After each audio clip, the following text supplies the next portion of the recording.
Assalamualaikum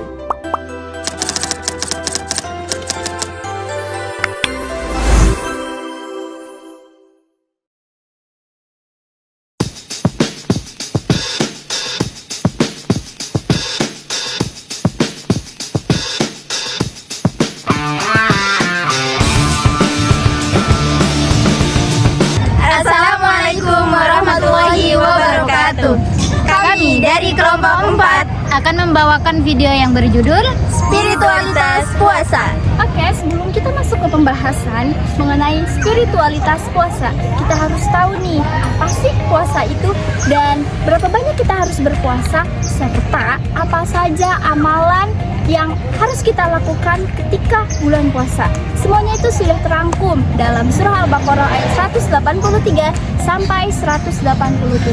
Jadi yang akan kita jelaskan itu mengenai hal-hal puasa, tentunya spiritualitas puasa dan munasabat ayat surat Al-Baqarah tentang puasa. A'udzu billahi minasy syaithanir rajim. Bismillahirrahmanirrahim. Ya ayyuhalladzina amanu kutiba alaikumus syiyamu kama kutiba alal ladzina min qablikum la'allakum tattaqun. Ayyaman ma'dudat. فمن كان منكم مريضا أو على سفر فعدة من أيام أخر وعلى الذين يطيقونه فدية طعام مسكين فمن تطوع خيرا فهو خير له وأن تصوموا خير لكم إن كنتم تعلمون شهر رمضان الذي أنزل فيه القرآن هدى للناس وبينات من الهدى والفرقان فمن شهد منكم الشهر فليصمه ومن كان مريضا أو على سفر فعدة من أيام أخر يريد الله بكم اليسر ولا يريد بكم العسر ولتكملوا العدة ولتكبروا الله على ما هداكم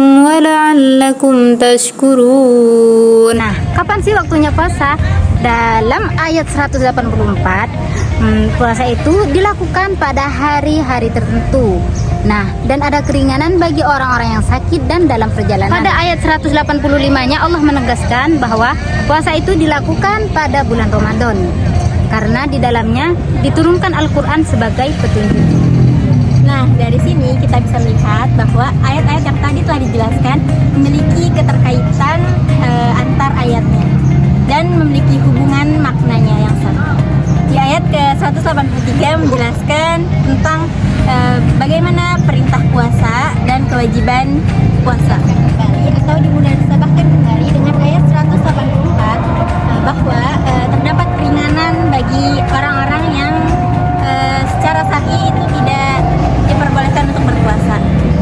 Jadi walaupun puasa itu diwajibkan, di ayat 184 terdapat keringanan-keringanan bagi orang-orang yang tidak dapat berpuasa. Menjelaskan di ayat di Quran surah Al-Baqarah ayat 185 mengenai bulan puasa itu hanya dilaksanakan di waktu-waktu tertentu saja.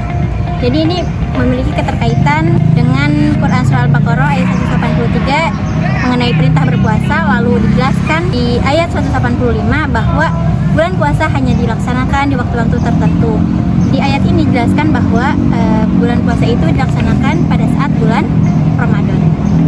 Bulan Ramadan merupakan bulan yang istimewa untuk umat Islam.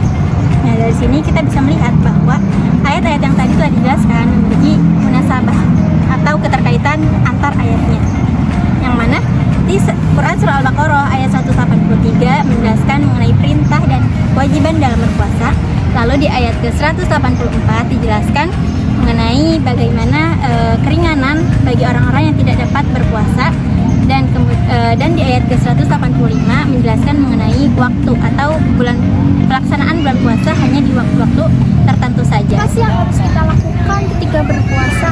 Ada dalam Quran surah Al-Baqarah ayat 186 dan 187. وإذا سألك عبادي عني فإني قريب أجيب دعوة الداع إذا دعان فليستجيبوا لي وليؤمنوا بي لعلهم يرشدون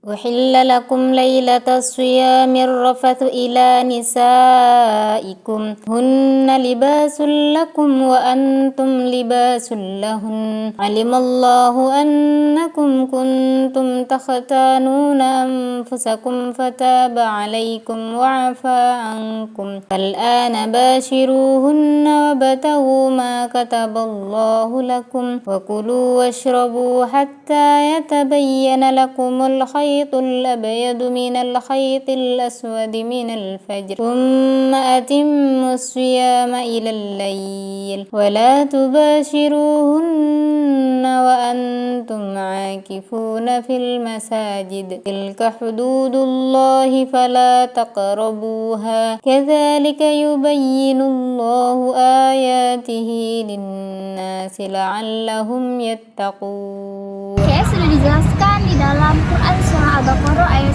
186 sampai 187. Nah, mengenai apa yang harus kita lakukan, amal-amal baik apa yang harus kita lakukan, itu ada dalam Quran surah Al-Baqarah ayat 186. Menjelaskan kita harus memperdekatkan diri kepada Allah Subhanahu wa taala. Karena di bulan suci Ramadan ini adalah bulan yang mana manusia itu berlomba-lomba untuk mendapatkan pahala. Jadi kita harus memperbanyak amal yang baik, amal soleh untuk mendekatkan diri kepada Allah Subhanahu wa taala. Ringkasannya, kita harus bertakwa kepada Allah Subhanahu wa taala. Selanjutnya, hakikat dari takwa. Hakikat dari takwa itu ada 4. Yang pertama ada al-khaufu bil jalil. Kita harus ada rasa takut. Yang kedua ada ar-ridho bil qalil, yaitu ridho dari apa yang sedikit. Yang ketiga yaitu ada al-istidadu fil yaumil akhir. Kita harus mempersiapkan amal kita untuk hari akhir. Yang keempat al-amalu bil jalil. Kita harus beramal berdasarkan dengan ilmu. Itu adalah hakikat dari takwa. Jadi ketika bulan Ramadan kita harus bertakwa. Selanjutnya yaitu teknis berpuasa. Sudah tadi dibacakan dalam Quran surah Al-Baqarah ayat 187. Jadi bagaimana nih teknis berpuasa?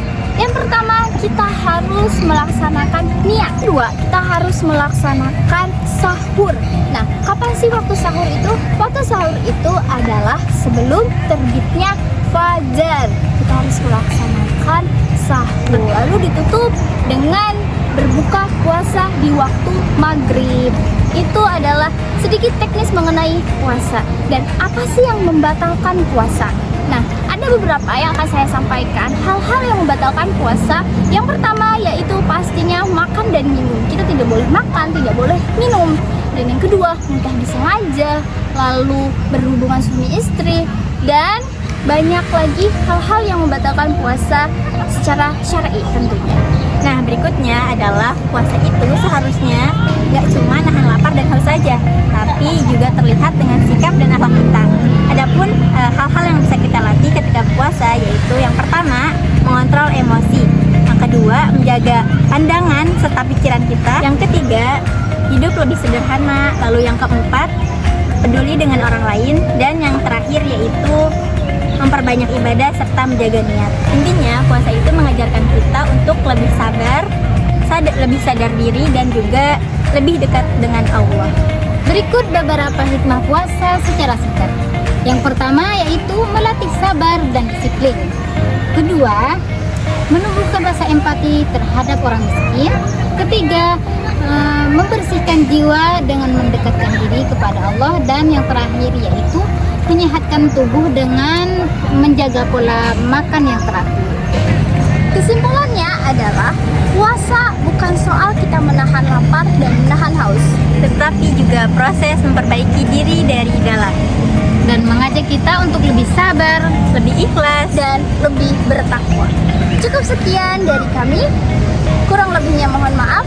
Wassalamualaikum warahmatullahi wabarakatuh.